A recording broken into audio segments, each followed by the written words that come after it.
Break کے بعد پھر آپ کو خوش آمدید کہتے ہیں محمد صاحب. ایک جو طریقہ طالبان کی طرف سے بات ہوئی، اس سے پہلے ایک مجھے ابھی بریک کے اندر میں اپنا فون چیک رہا، مجھے کسی نے SMS کیا ہے اب کہ جو عمران خان صاحب کو تو یہ شاید ان کو بہت جلدی ویریفائی ہو جائے گا کہ پنجاب کے اندر کیا ہوا، کیونکہ جو شوکت خانم کے CEO ہیں، چیف ایگزیکٹو آفیسر ہیں آنریبل ڈاکٹر فیصل صاحب، ان کے غالباً فادر ان لا ہیں جسٹس ریاض کیانی صاحب، جو کہ ریٹائرڈ، جو کہ پنجاب سے ممبر ہیں آف دی الیکشن کمیشن. اچھا تو گھر کی بات ہے، گھر کی بات وہ ان سے پتہ کرا سکتے ہیں. ایک آنریبل شخص دوسرے آنریبل CEO آف شوکت خانم، ایک آنریبل شخص ان کے father in law election commission from Punjab, تو گھر کی بات ہے، پوچھنے سارے کو پتہ لگ جائے گا کیا ہوا کیا نہیں ہوا.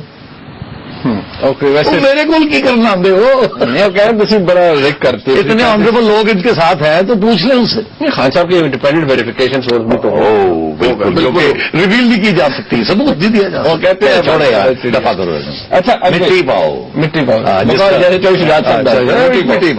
روٹی شوٹی کھاؤ. اچھا یہ طریقہ طالبان کی طرف سے آج کہا گیا ہے، اب اطلاعات کچھ آ رہی ہیں کہ وہ کچھ ٹی وی چینلز نے کہا کہ غیر مشروط سیز فائر کا فیصلہ ہو گیا اور اعلان ہونے لگا ہے، جبکہ جیو نیوز پر جب یہ رپورٹ ہوئی بات تو اس میں بتایا گیا کہ ان کی دو ڈیمانڈز ہیں ایسی جو سامنے آئی ہیں، دو شرائط ہیں. ایک یہ کہ جو خواتین بچے بوڑھے فوج کی کسٹڈی کے اندر ہیں یا ڈفرینٹ سیف ہاؤسز کے اندر ہیں ان کو ریلیز کیا جائے. دوسرا یہ کہ جو ساؤتھ وزیرستان ہے یعنی جنوبی وزیرستان اس سے فوج کو نکال لیا جائے. یہ پری کنڈیشن ہے. یہ اب نن صاحب یہی بات ہے نا کہ اس کے حوالے سے کہاں کہیں کسی جگہ رپورٹ ہو رہا ہے کہ جی یہ انکنڈیشنل ہوگا، کوئی غیر مشروط سیز فائر ہو رہا ہے، کہیں کہاں پر کسی جگہ پر یہ کہا جا رہا ہے کہ نہیں جی یہ دو شرائط ہیں. اب اگر یہ شرائط ہیں اور اگر نہیں بھی ہیں تو ان کا امپیکٹ کیا ہے؟ پریکٹیکل باتیں ہیں ہمارے لیے. دیکھیے یہ کہ پری کنڈیشنز تو صرف ایک ہی پری کنڈیشن ہے نا کہ یہ ایک ریاست ہے، ریاست کے اندر ایک آئین ہے. اب پاکستان کی عوام نے وہ آئین بنایا ہے، اس کو ایکنالج کیا ہے، تسلیم کرتے ہیں، تو اس کے اوپر تو بارگیننگ نہیں ہو سکتی. مگر اس کے علاوہ آپ بتائیں آپ کے کیا دکھ ہیں، ہم کوشش کرتے ہیں دکھ کو سکھ بنا دیں. تو عرض یہ ہے یہ تو باتیں ہو سکتی ہیں، اور اس سے پہلے لڑائی جھگڑے ختم کریں، ہمارے پاکستان کی افواج کے لوگ مارنے بند کریں، سویلینز کو مارنا بند کریں، عورتوں بچوں بامبس کے اندر مر رہے ہیں ان کو مارنا بند کریں، شیعوں کو مارنا بند کریں، مائنورٹیز کو اٹیک کرنا بند کریں وغیرہ وغیرہ. تو ان کی طرف سے یہ کہ چلو جی اگر یہ کہتے ہیں ہم بند کر دیتے ہیں، پھر ساتھ یہ بھی کہتے ہیں کہ کچھ گروپس ایسے ہیں جو کہ ہمارے ہاتھ میں نہیں ہیں، ان کی ذمہ داری ہم نہیں لے سکتے. تو پھر یہ ہے کہ جو گروپس یہ کر رہے ہیں اس کا مطلب ان کے خلاف کارروائی ہو سکتی ہے. ان کے خلاف تو پھر پاکستان کی افواج سیز فائر نہیں کرے گی، پاکستان کی سیکورٹی فورسز سیز فائر نہیں کریں گی. تو یہ بھی بات سامنے آ جانی چاہیے کہ جی ہم یہ گروپس ہیں 1 2 3 4 5 یہ ان کے نام ہیں، یہاں ہمارے گروپس ہیں. ان کے علاوہ جو کوئی گروپ ہے جو تسلیم کرتا ہے کسی سے تو آپ ان کو اڑا دیں، ہمیں کوئی تکلیف نہیں ہے. تو یہ بھی سیٹل ہو جائے. آگے آئے آپ کہ یہ جو کہتے ہیں کہ جی ساؤتھ وزیرستان سے آپ نکل جائیں، فوج کو اٹھا لیں. اس کے پیچھے بڑی سمپل سا ایک بہت خوفناک خطرناک فلسفہ ہے جو کبھی بھی آپ نہیں قبول کر سکتے. وہ فلسفہ کیا ہے؟ آپ کو یاد رہے کہ فضل اللہ صاحب جو ہیں یہ سوات سے نکلے ہوئے ہیں اور یہ اب جا کے کنر ادھر افغانستان میں گھس بیٹھی ہیں، وہاں چلے گئے پناہ لیے ہوئے، وہاں سے آ کے یہ اٹیک کرتے ہیں. ان کا گروپ جو ہے، باقی طالبان جو ہیں وہ ساؤتھ نارتھ وزیرستان اور بھی علاقوں میں چھوٹے چھوٹے گروپس ہیں. ساؤتھ وزیرستان کیوں یہ چاہتے ہیں کہ نارتھ وزیرستان میں حقانی نیٹ ورک افغان بیٹھے ہوئے ہیں، القاعدہ بیٹھا ہوا ہے، پنجابی جہادی گروپس بیٹھے ہوئے ہیں اور TTP کے اپنے لوگ وہ بیٹھے ہوئے ہیں. ٹھیک ہے، جو کہ جن کا تعلق فضل اللہ سے نہیں ہے، مختلف ادر دوسرے حکیم اللہ مسعود، ان کا مسعود گروپ جو ہے وہ بڑا پاورفل ہے. ان کی یہ کوشش ہے کہ ان کو اگر ساؤتھ وزیرستان مل جائے دو اس کے فائدے ہیں ان کو کہ ایک تو یہ سارے کا سارا علاقہ میں ان کا بیس ایریا بن جائے گا. اوپر تو جا نہیں سکتے، وہاں تو بیس ایریا بن نہیں سکتا، وہاں تو دوسرے گروپس کا بیس ایریا. ان کو پاکستان کی سرزمین پہ ایک بیس ایریا مل جاتا ان سوات کے طالبان کو، سوات کے طالبان فضل اللہ کے جو سارے لوگ یہ پھر یہاں یہ بیس ایریا اپنا بنا لیتے ہیں. دوسرا یہ کہ یہاں کے جو لوگ ہیں جو کہ الائیڈ ہیں ان کے خلاف لشکر ہیں یہ ان کو پھر یہ بیٹھ کے ختم کریں گے تاکہ یہ سارے کا سارا علاقہ، کیونکہ فوج پروٹیکٹ نہیں کر سکے گی تو وہاں جو چھوٹے چھوٹے گروپس ہیں جو ان کو ایکسپٹ نہیں کرتے ان کو یہ ایلیمنیٹ کریں گے. یہ پورے کا پورا علاقہ جو ہے یہ پھر قابو کر لیں گے اور یہاں سے ان کو پھر راستہ مل جاتا ہے اوپر جانے کا.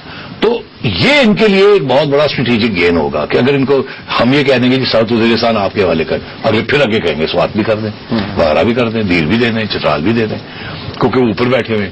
تو یہ ان کا یہ مطلب ہے کہ پاکستان کی سرزمین پہ ہمیں ایک بیس ایریا مل جائے. تو this is the most dangerous proposal ever. یہ تو تسلیم سوال ہی پیدا نہیں ہو سکتا کہ آپ اس کو ایکسپٹ کریں. مطلب اگر یہ پری کنڈیشن ہے تو ایکسپٹ نہیں ہوگی. نہیں جی، یہ کسی اسٹیج پہ بھی آپ کوئی علاقہ کسی کو نہیں دے سکتے. اوکے اچھا، تھوڑا سا نیوز صاحب آگے چلتے ہیں. سوال کیونکہ اپ ڈیٹ تھی تو بات تو ہونی تھی. اب ذرا آ جاتے ہیں کچھ جو پارلیمنٹیرینز ہیں ان کے ٹیکس ریٹرنز اور ٹیکس کو ایک پوری ڈائریکٹری چھاپ دی ہے FPR نے.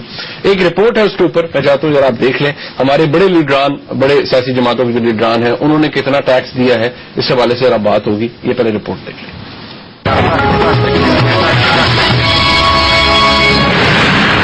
FPR نے اراکین پارلیمنٹ کے ٹیکس گوشواروں کی ڈائریکٹری جاری کر دی ہے. تفصیلات کے مطابق اراکین پارلیمنٹ نے اپنا انٹرن تو حاصل کر لیا ہے، تاہم اخباری اطلاعات کے مطابق 100 اراکین پارلیمنٹ ایسے ہیں جنہوں نے 30 جون 2013 کو اختتام پذیر ہونے والے سال کے لیے اپنے ٹیکس گوشوارے جمع ہی نہیں کروائے. سینیٹر طاہر مشہدی صاحب، مخدوم جاوید ہاشمی صاحب اور وفاقی وزیر برائے مذہبی امور جناب سردار یوسف ان 100 اراکین میں شامل ہیں جنہیں ٹیکس گوشوارے جمع کروانے کی فرصت نہیں ملی. دوسری طرف 315 اراکین قومی اسمبلی سمیت 86 سینیٹرز کی غربت کا عالم یہ ہے کہ وہ کار، شیئرز، زیورات اور بینک اکاؤنٹ نہیں رکھتے. حکمران جماعت پاکستان مسلم لیگ نون کے ممبر قومی اسمبلی کے سینے پر سب سے کم ٹیکس جمع کروانے کا تمغہ سجا ہوا ہے. موصوف نے مبلغ 50 روپے قومی خزانے میں ٹیکس جمع کروایا ہے. دوسری جانب 20 کے قریب ممبران قومی اسمبلی ایسے ہیں جنہوں نے 10,000 سے کم ٹیکس جمع کروایا. دیکھا جائے تو وزیراعظم پاکستان جناب نواز شریف صاحب نے پچھلے سال 2013 میں 26,86,401 روپے ٹیکس جمع کروایا. عمران خان جو کہ پاکستان تحریک انصاف کے چیئرمین ہیں، انہوں نے 1,94,956 روپے جمع کروائے. مولانا فضل الرحمان صاحب نے 13,000 روپے، جناب خورشید شاہ صاحب نے 62,214 روپے، چودھری شجاعت حسین صاحب نے 18,24,382 روپے، وزیر اعلیٰ پنجاب جناب شہباز شریف صاحب نے 36,44,003 روپے، وزیر اعلیٰ سندھ جناب قائم علی شاہ صاحب نے 33,724 روپے، وزیر اعلیٰ خیبر پختونخوا جناب پرویز خٹک صاحب نے 3,07,94 روپے ٹیکس جمع کروایا.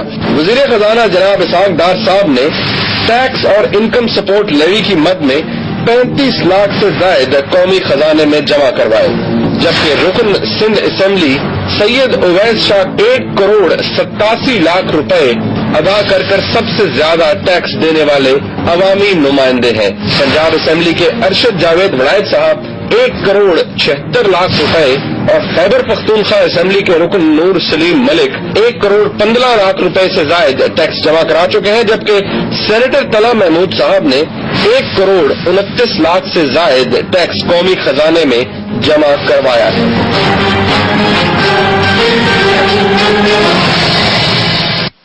صاحب یہ اب کیونکہ ٹیکس ریٹرنس کی بات ہو رہی ہے، سب سے پہلے تو یہ کتنا ہیلدی سائن ہے کہ اب ہم یہ کہتے ہیں کہ 1172 جو ابھی تک ڈیٹیل سامنے آئی ہے، 1172 پارلیمنٹیرینز ہیں، ان میں سے 1072 ایسے ہیں جن کے پاس اب NTN نمبر آ گیا.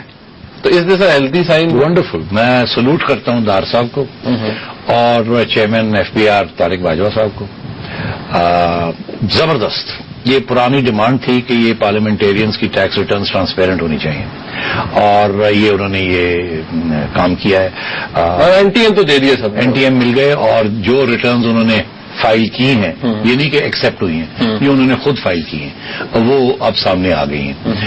اور یہ بھی افسوس ہے کہ 100 کے قریب ایسے لوگ ہیں جن کے پاس نہ NTN نمبرز ہیں نہ انہوں نے ٹیکس ریٹرنز فائل کی اور لاکھوں روپے کروڑوں روپے خرچ کر کے کہاں سے وہ آئے اور یہ اسمبلیوں میں پہنچ گئے ہیں. یہ سوال کھڑے ہونے چاہیے اور مجھے بڑی خوشی ہے کہ یہ دن آیا ہے کہ ہم نے یہ سارے ڈیٹیل سامنے رکھ دی ہیں. اب عوام اور میڈیا کا یہ کام ہے کہ یہ سب چیزوں کو ان کی اسکروٹنی کی جائے اور لوگوں سے پوچھا جائے جن لوگوں نے ٹیکس نہیں دیے یا کم ٹیکس دیا کہ آپ کی لائف سٹائل، آپ کا جو رہنا سہنا، گاڑیاں، یہ وہ ویلتھ جو ہے یہ آپ کی کہاں سے آئی. دیکھیے ویلتھ، دولت جب اگر 10 لاکھ سے زیادہ دولت کہاں سے ویلتھ ٹیکس دینا پڑتا دولت کہاں سے آتی ہے؟ دو سورسز ہیں دولت کے آنے کی. ایک یہ کہ آپ کے والدین نے آپ کو کچھ گفٹ دے دی، جب وہ فوت ہوئے ان کی جو دولت تھی وہ آپ نے دے دی اور آپ نے ڈکلیئر کر دی کہ جی یہ مجھے زمین یہ چیزیں یہ مجھے میرے والدین نے. انہیریٹنس ہے.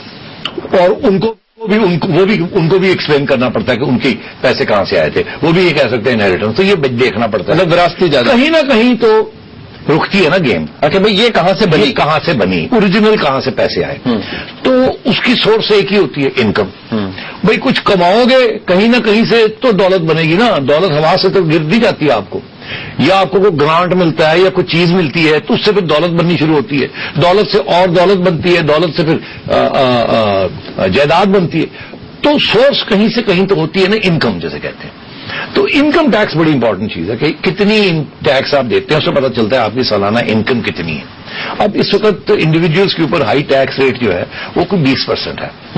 زیادہ سے زیادہ اگر آپ 100 روپے آپ کی انکم ہے تو اگر آپ ہائیسٹ ٹیکس بریکٹ میں ہیں، سب سے بڑی ٹیکس بریکٹ میں آپ 10 لاکھ روپے مہینہ مل رہا ہے آپ کو، تو اس میں سے 2 لاکھ 20% 20% وہ کٹ جائے گا. کٹنا چاہیے اور وہ آپ کو پے کرنا چاہیے.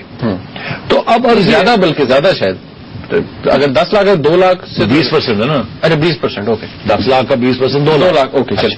تو 2 لاکھ آپ کو دینا پڑتا ہے. اس کا مطلب ہے آپ کی انکم 10 لاکھ تھی، 2 لاکھ آپ نے ٹیکس دیا، جیب میں رہ گیا 8 لاکھ. ٹھیک ہے. اچھا اس سے دولت بنتی ہے 8 لاکھ سے. اب 8 لاکھ کا آپ نے خرچے کچھ کر دیے. اگر 8 لاکھ آپ کے تو اس میں آپ نے بچوں کی تعلیم کرنی ہے، گھر کی بجلی کے بل دینے ہیں، یہ دینا ہے وہ دینا ہے، تو پھر جو رہ جاتا ہے نا وہ تو آپ کی دولت رہتی ہے کہ وہ آپ کے پاس ہے، اس کے ساتھ آپ کچھ ایسٹس خرید لیں. ٹھیک. اچھا تو یہاں تو صورتحال یہ ہے کہ اگر عمران خان صاحب نے کیونکہ سب سے بڑی دلچسپ بات تو ان کی ہے نا کہ 2 لاکھ سے کم مطلب 1,93,956 تو 2 لاکھ سے کم سمجھے 2 لاکھ روپیہ انہوں نے ٹیکس دیا. اس کا یہ مطلب ہے زیادہ سے زیادہ ان کی انکم سال کی 8 لاکھ ہوگی. سال کی مطلب 80-85 ہزار روپے مہینہ. اب آپ یہ یقین کوئی کر سکتا ہے کہ عمران خان صاحب کی انکم جس کے اوپر وہ اتنا بڑا لیوش لائف سٹائل، بڑے پتہ نہیں کتنے ایکڑ کے اوپر گھر وغیرہ کتنے وہ لندن آتے جاتے ہیں، یہ ہے وہ ہے، کوئی یقین کر سکتا ہے کہ 80,000 روپے مہینہ عمران خان صاحب جو کہ ایک عام ملازم ایک ملٹی نیشنل کا اسسٹنٹ مینیجر جس کو 80,000 روپیہ مہینہ ملتا ہے، کیا یہ کوئی یقین کر سکتا ہے کہ عمران خان صاحب کو 80,000 روپیہ مہینہ مل رہا ہے ان کی انکم ہے؟ تو پہلی بات تو یہ، تو یہ اس کی ایکسپلینیشن ہونی چاہیے کہ آپ کے پاس دولت اتنی ہے، اتنا آپ یہ کرتے ہیں، یہ پیسے کہاں سے آتے ہیں؟ یہ جو انہوں نے ہو سکتا ہے وہ اس کے ساتھ اگر ان کی جیسے انکم سپورٹ لیوی نہ پرائم منسٹر جمع کرائی نہ انہوں نے کرائی. اب ان کی ویلتھ اسٹیٹمنٹ کا ہمیں نہیں پتا تو ویلتھ بھی تو پتا لگنا نا کہاں سے آئی ویلتھ. اب انہوں نے میرے اوپر بھی کچھ الزام لگائے ہیں نا آج. ہاں تو میں اس کا بھی اب جواب دے دوں انہی کے حوالہ دے کے. انہوں نے جو میں نے سنا ہے وہ یہ کہا کہ جی آپ کی کوئی فورن پراپرٹی جو ڈکلیئرڈ نہیں ہے. اچھا تو یہ بھی ان کو اپنی واپس لینی پڑے گی. یہ بھی جھوٹا الزام ہے، جھوٹا، میں 2 دفعہ کہہ رہا ہوں جھوٹا الزام ہے. میری ذاتی طور پہ کوئی پراپرٹی نہیں ہے باہر، میری فیملی کی پراپرٹی ہے اور وہ ساری ڈکلیئر ہوئی ہوئی ہے، اس کے اوپر ٹیکسز دیے ہوئے ہیں. اور میں جاتے جاتے یہ بھی کہہ دوں کہ میاں نواز شریف صاحب 36 لاکھ آپ نے کہا یا 26 لاکھ؟ جی 26,86,400. اور شہباز شریف صاحب کو 36,44,000 اور عمران خان صاحب کو 2 لاکھ. تو یہ ٹوٹل ہو گیا کوئی 60 لاکھ کے قریب. جی ہاں کوئی 65. میں آج اس ٹیلی ویژن پروگرام پہ یہ کہہ رہا ہوں کہ دیانتداری سب کی سامنے رکھنی چاہیے، سب لوگوں کی ان کی انکم ایگزامن کرنی چاہیے. میں اکیلا ان سب سے زیادہ ٹیکس دیتا ہوں. چھوڑ دیجئے بات کو یہاں، چلیے آگے چلیے. اوکے یہ باقی لوگوں کے بھی ہیں لیکن جنہوں نے بالکل ہی نہیں دیا اس پر بات کریں گے ایک بریک کے بعد. ہمارے ساتھ رہیے گا.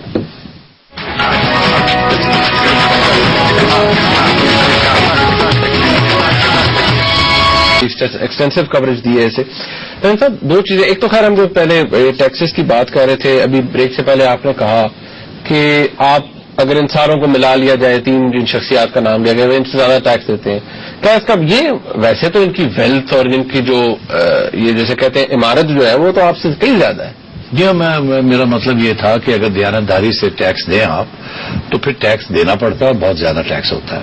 اس کا یہ مطلب نہیں ہے کہ آپ ان سے زیادہ رئیس ہیں، نہیں. اگر صحیح ٹیکس لوگ دیں تو ان کی پھر پتہ چلتا ہے وہ کتنے رئیس ہیں. میں یہ صرف کہنے کی یہ کوشش کر رہا تھا کہ سارے پارلیمنٹیرینز کروڑوں روپے، سب کو پتا، عوام کو پتا، یہ چھپایا نہیں جاتا.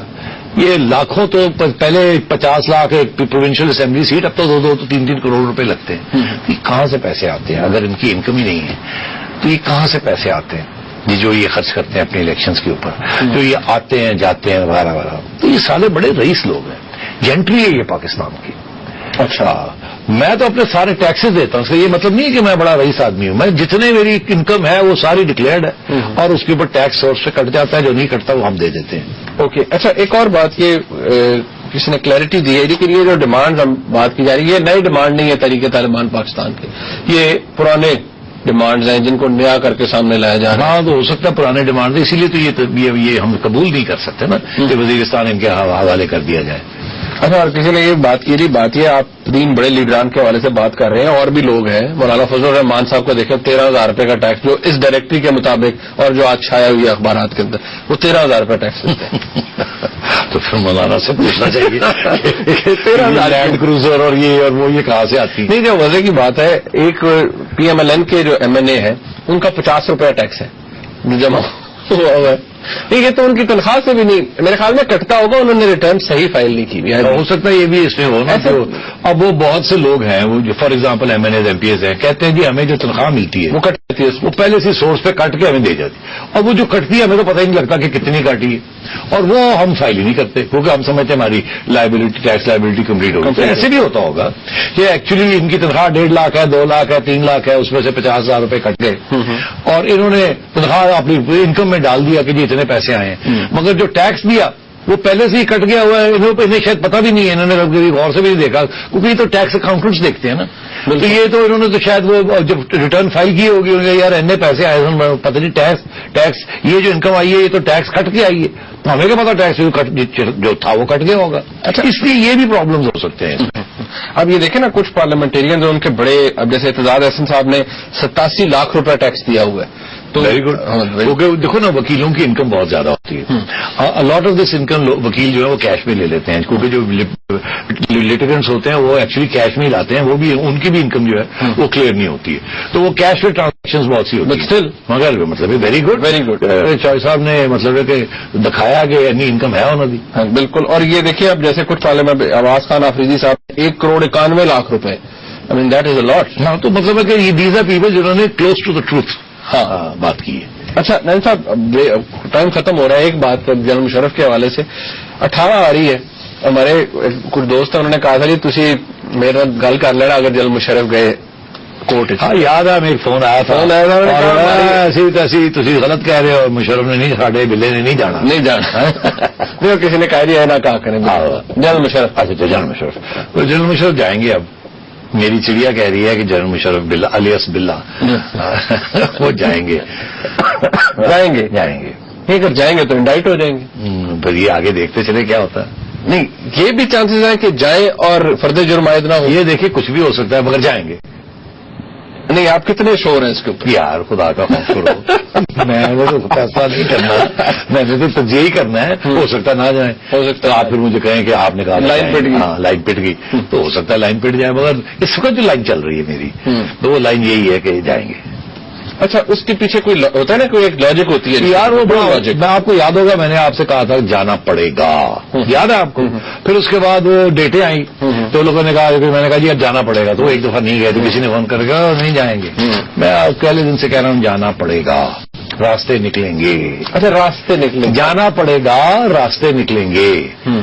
اب جانے کا وقت آ گیا ہے تو دی عدالت. اچھا، اب راستے نکلنے کا ابھی وقت نہیں آیا، راستے نکلیں گے فیوچر میں. چلیں بہرحال بہت شکریہ ناظرین، آپ نے پروگرام دیکھا. اس کا فیڈ بیک ہمیں ضرور دیجیے گا. اگر اس پروگرام کے اندر کیونکہ مختلف فیکٹس بیان ہوئے، کوئی فیکٹ کی اگر غلطی ہے تو ضرور ہمیں بتائیے جن صاحبان کے بارے میں بات ہے، تاکہ ہم اس کو فوری طور پر کلیئر بھی کر سکیں. آپس کی بات کا ہمارا یہی پرنسپل ہے کہ جہاں پر ہم کو فیکٹ کی غلطی کرتے ہیں تو ہمیں ضرور بتائیے. اس پروگرام کا فیڈ بیک ہمیں ضرور دیجیے گا. دیکھنے کا بہت شکریہ. خدا حافظ.